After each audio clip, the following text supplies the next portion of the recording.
At the restaurant, while chatting with Emily, John gained valuable insights and realized her passion for acting was far greater than he had imagined. However, Emily was cautious when discussing these topics. She mentioned that when she got too excited, she sometimes spoke too much, creating an awkward atmosphere and ending up talking to herself. She didn't want to go through that again, even though she thought some people might enjoy discussing such topics. Despite not being great at speaking, she preferred to stay cautious. John reflected that if such a charming girl spoke to him enthusiastically, he would continue the conversation without hesitation. As Emily continued sharing, she mentioned that hearing his impressions, she ended up talking nonstop and apologized for it. In response, John encouraged her to tell him more about acting. Although Emily wasn't fully convinced, John insisted that he was genuinely interested in hearing different perspectives because he found it fun. Feeling uncertain, Emily worried that he might end up disliking her. John reassured her by saying that since they were in the same class and club, they could talk more often, as he enjoyed it. Even though Emily wasn't entirely sure, she decided to take her time to think. They then changed the subject and discussed their assignment, noting that their teacher had connections with someone related to the play and had obtained the script for them to act out a scene.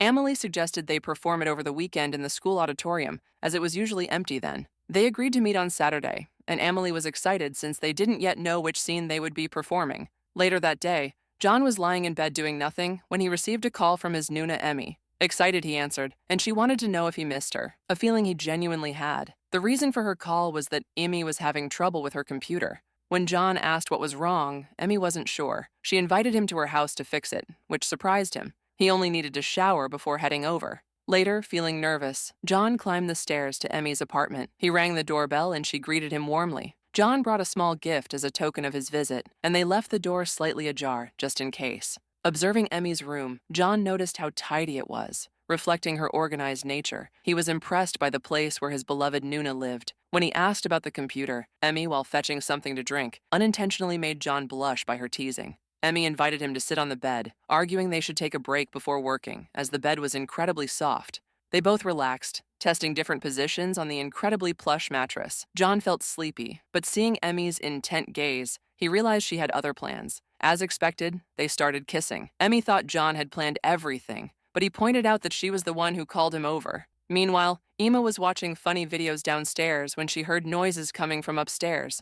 Curious, she wondered what Emmy was up to as the sounds grew louder. About to call her, Emma hesitated, thinking it was strange for Emmy not to mention what she was doing.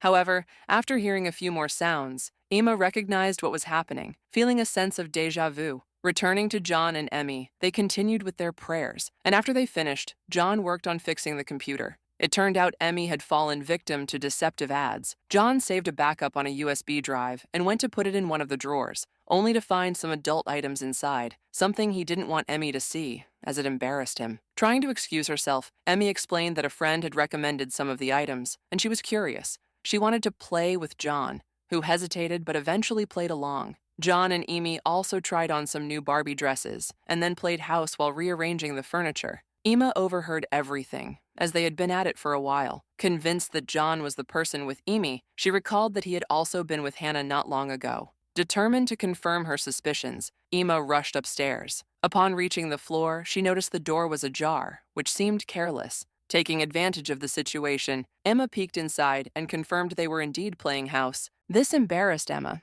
as it seemed crazy to her, and she thought John had shown her that on purpose. However, it was also a new experience for her, especially because Emmy seemed so happy. When John and Amy finished sweeping the floor in their peculiar way, they looked exhausted. Emma observed all this, noting that after the activity they seemed calmer, something that, in her opinion, would have been very embarrassing. Stopping her observations, Emma found it insane to do such a thing in broad daylight with the door open. She also wondered if it was really a good idea. Suddenly, she overheard John noticing the door had been left open, and Emma quickly left. When John checked the hallway, he didn't see anyone, so no one had caught them. That night, Emma couldn't stop thinking about what she had seen, as it seemed interesting and different from what she was used to seeing in movies. This experience raised many questions within her and a curiosity that kept her awake, even as she was already half asleep. The event continued to linger in her mind, so to clear her thoughts, Emma decided to meet with Gina, a popular girl, and also someone responsible, like Emmy. Meanwhile, Emmy was teasing Chloe for breaking her glasses, and Emma invited her to give her advice on the subject. Chloe, on her part, complimented Emmy's new hairstyle, and was now wearing contact lenses. At that moment, Emma, feeling nervous, wanted to ask the girls a question because she wanted to hear their opinion about the word of the Lord. Hearing this, the girls were surprised. Emma thought it was crazy that people were doing such things. Gina wanted to know where Emma was going with all of this, as she was worried about Emma's innocence, while Chloe seemed embarrassed by the question. Emma was genuinely curious, as it seemed like a painful topic to her, and she asked the girls if they knew anything about it. Gina understood her question somewhat, noticing that the tone of the conversation had shifted to something more serious. Gina wanted to know if Emma was focusing more on the emotional side rather than the physical. It seemed that if you were with someone you liked, you'd feel a sense of relief when you came into contact with them, like a warm sensation. Gina referred to herself as a puppy, which made Emma understand that Gina liked that sort of thing, even though Amy knew Gina wasn't referring to that. Gina clarified that it might be different for others, so they asked Chloe about her first experience. The girls were intrigued, yet excited by Chloe's nervousness and vague response of, more or less. Gina understood that Chloe, recalling the experience, was already acting like a river flowing downstream. Emmy teased, saying it was more like a waterfall, which Chloe vehemently denied. Chloe explained that she was shy and therefore found it difficult to discuss these kinds of topics with her friends. Emmy, on the other hand, got serious and said that a good Titan is worth it, which shocked Emma. Meanwhile, Gina, hearing this, was dying of laughter, mostly at Emmy's proud attitude when making that statement. Emma noticed how strange her friends were acting, thinking she was the most normal among them. The girls eventually dropped the topic, and Chloe took the opportunity to show Emmy something about their group project. It turned out that the boy Chloe was supposed to work with had dropped out of the course,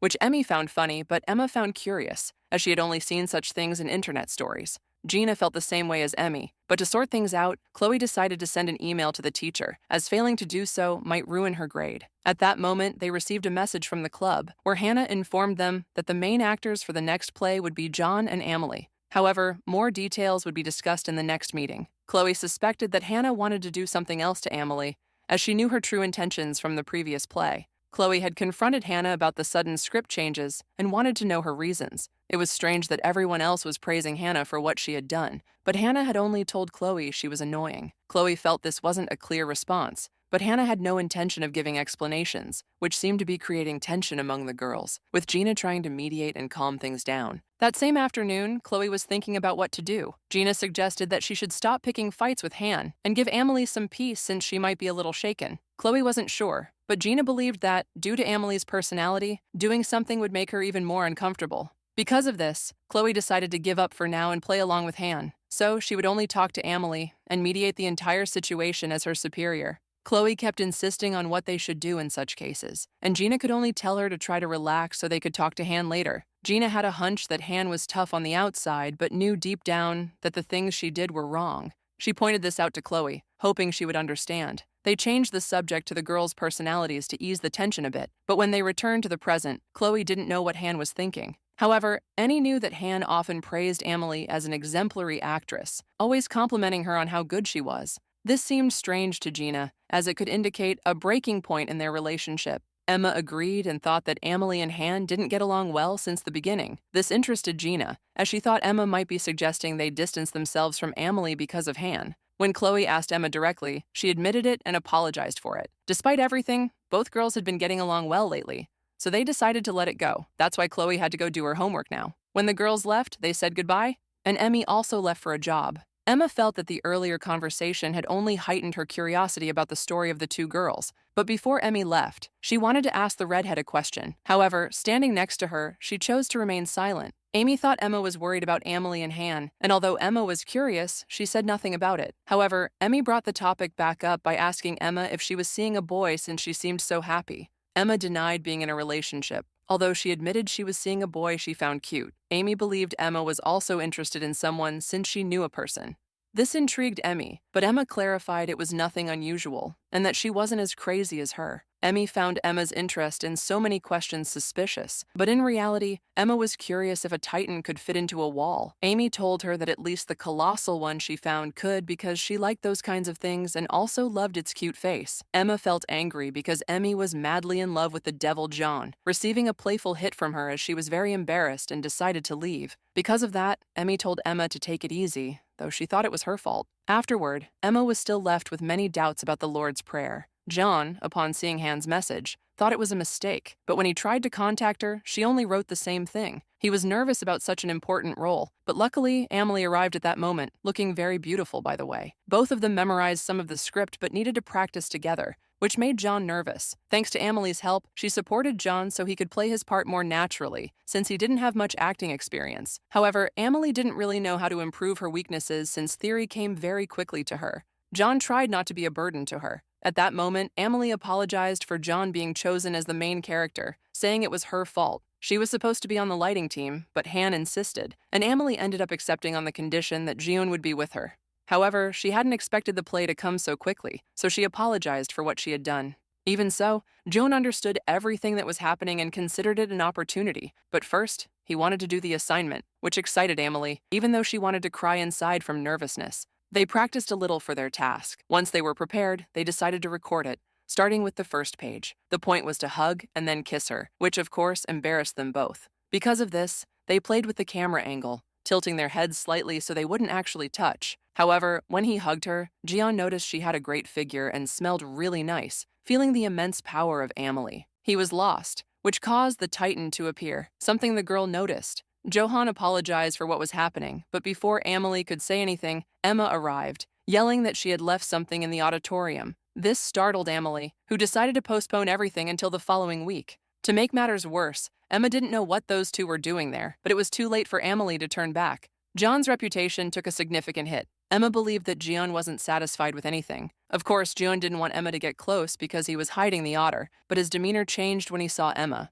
She thought the two were flirting, though John claimed they were just practicing. Emma thought he had no boundaries, as every conversation with him seemed to have double meanings. It seemed Emma was the only one who cared about the prayer, which she found amusing since her phone revealed something else, a picture of John leaving Amy's apartment. This looked bad for him because now Emma knew he had been with Han, Emmy, and Emily. She explained that there had been too much noise in her apartment, implying a lie. John retorted that taking pictures like that was wrong and demanded she delete them. Emma threatened to show the pictures to Hannah so she could see what he was really up to. John didn't understand why Emma was doing this since even Han knew he saw Emmy, so she wasn't concerned. However, hearing that he also met with Emmy made him consider playing along with Emma. He apologized to her, admitting it was sudden even for him, and asked her not to tell anyone because it could hurt people. For that reason, he insisted more cheerfully, which made Emma wonder if he was genuinely scared and why she had threatened him in the first place, since she didn't really care about what he did with his life. Emma was caught in a dilemma, mostly because of Emmy, and decided to let go of what she saw. She apologized for what she had said, though it was sudden for Jeon, who suspected it might be a trap. That's why John wanted to invite her out for something to eat. Emma suggested inviting Emmy too, thinking it would be a good way to join them for a meal. Johan proposed hosting it at a house, which Emma accepted, though she suspected it was because he wanted to teach her how to pray. But John reminded her that Emmy would be there, so he offered his house instead. This is when John turned the tables on Emma, calling her a pervert. According to Emma's words, Emmy would be there and nothing would happen, as her plan was to tell Emmy everything at the party, preventing John from deceiving her friend any further. When the food arrived, Emma was talking to Emmy, who declined the invitation because she was at her parents' house, something Emma didn't think much of. However, realizing it would just be the two of them made her nervous. She didn't know if any of the girls would join them at his house, as she didn't want to be alone with John, especially while drinking juice. When Emma told John that Emmy wasn't coming, he took the opportunity to tease her again, as if trying to take advantage of the situation. Despite this, he asked what they would do, relieved that Emmy wasn't there. Nevertheless, the situation was uncomfortable. After a while, they were laughing as if nothing had happened, thanks to the juice's effects. They wanted to keep the party going so much that Emma started seeing a dancing Jesus. She wanted John to look at something on her phone, showing him a photo she had taken,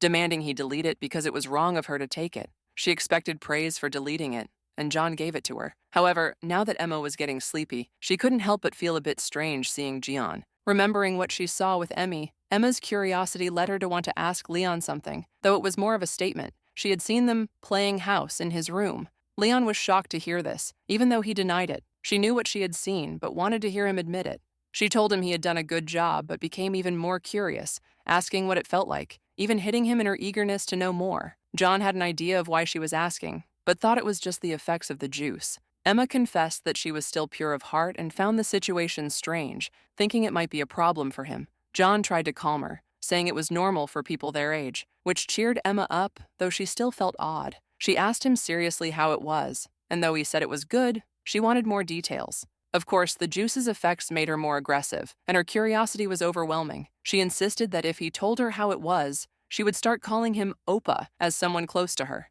John wasn't sure if he was the right person to answer, suggesting that Emmy would be better since she was Emma's friend. Emma didn't see a problem since they were talking about the same person. Her curiosity stemmed from the fact that it was different from what she had seen in videos. It seemed delicious. The sounds and Emmy's expressions made her think John had a gift, especially since she'd also heard it with Han. John found himself in a tough spot, realizing Emma knew about both occasions. To make matters worse, she couldn't avoid mentioning the Titan, which caught John off guard, prompting him to joke about calling the police. John still didn't understand why Emma was asking him all this. A pretty girl like her asking such questions could easily be misinterpreted. Emma's curiosity, however, stemmed from the fact that Leon had been with her close circle of friends. That's why she demanded he tell her everything about how it went with both girls, claiming she was ready to listen. She even asked him to demonstrate with a pillow. Surprisingly, John obliged, showing her roughly what had happened. Emma paid close attention, though some parts embarrassed her deeply. Eventually, John stopped, deciding to playfully tickle Emma instead,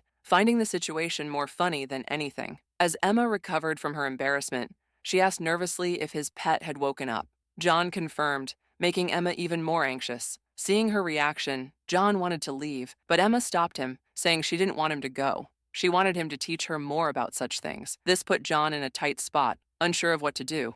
Consulting his conscience, both sides suggested he give the girl a lesson. John removed the pillow and approached Emma, deciding to give her a taste of her own teasing. Emma, meanwhile, wondered what he truly wanted. She timidly agreed to continue the lesson. Hearing this, John asked if she was sure about her actions. She hesitantly said yes, but before he could kiss her, Emma pushed him away with a slap and demanded he teach her to pray immediately. She hit him repeatedly to hurry him up, clearly embarrassed. John leaned in again, warning her that if she did that again, there would be consequences. Then he kissed her. From that moment on, John began teaching Emma the word of the Lord. She was clueless about what to do, to the point where she even bit into the bread of the Lord. This surprised John, but he took it well. When they finished, John went to wash his sheet after Emma spilled holy water on it. Since she didn't move, John decided to leave and told Emma to call him if she needed anything, leaving as quickly as possible. Emma, on the other hand, was left embarrassed, thinking she had gone crazy with what she had done.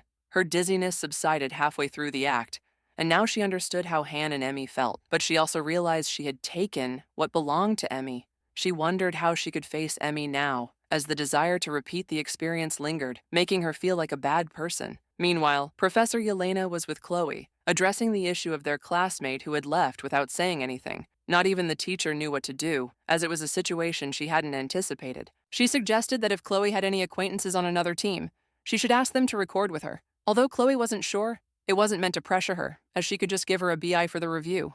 Hearing this, Chloe admitted she did know someone, but if she accepted the BI, she wouldn't get the full scholarship. On the other hand, if the teammate didn't accept, Elena asked her to come back and let her know. Chloe thanked her for the help, though she felt a bit disappointed. If she ran out of options, Yelena offered to help her so she wouldn't have to worry, which Chloe appreciated, though she would have preferred a higher grade instead. Leaving with her treat, Chloe decided to call Amoy to see if Jean would accept. In the auditorium, Jan couldn't stop thinking about what had happened with Emma. It would be awkward, but it might also bother him enough to take responsibility, so he decided to think about it later. Just then, Amoy arrived, noticing John was already there. He was practicing to avoid being a bother, but Amoy assured him he wasn't and even complimented him, apologizing for the last time since it had caught her by surprise. Amoy, now mentally prepared, said something that embarrassed John to hear. She suggested they start recording since they were ready. Setting up the camera, they began acting out their scene, which required John to hug her. He handled it carefully, and as they got closer, Amoy was also trying to hide her embarrassment because she knew it was something natural for men. They almost kissed, but both resisted, deciding it was enough. They then checked how the scene had turned out. Reviewing the video, especially the almost kiss, the shot was perfect thanks to their good practice and Amoy's notes. At that moment, Amoy's phone rang. It was Chloe calling. Amoy quickly answered to hear the news about her teammate. Meanwhile, John couldn't help but admire how good Amoy looked, but his thoughts were interrupted when he realized someone was looking for him. Amoy's expression suggested they wanted to ask him something, leaving John even more confused. Amoy informed him that Chloe was coming to see them, piquing John's curiosity. While they waited, John and Amoy talked about the parts they planned to edit until they heard Chloe's voice. She apologized for the sudden visit, clearly tired from the heat. They welcomed her, and Chloe brought coffee, knowing Amoy's preferences, though not John's. She reminded him that Chloe had something to ask, though it was hard for her to explain. John joked about whether she could see anything since she wasn't wearing her glasses, but she clarified she was using contacts. It was something new for John to see her that way, but he wasn't going to fall for her trap, knowing she was fishing for compliments about how pretty she looked.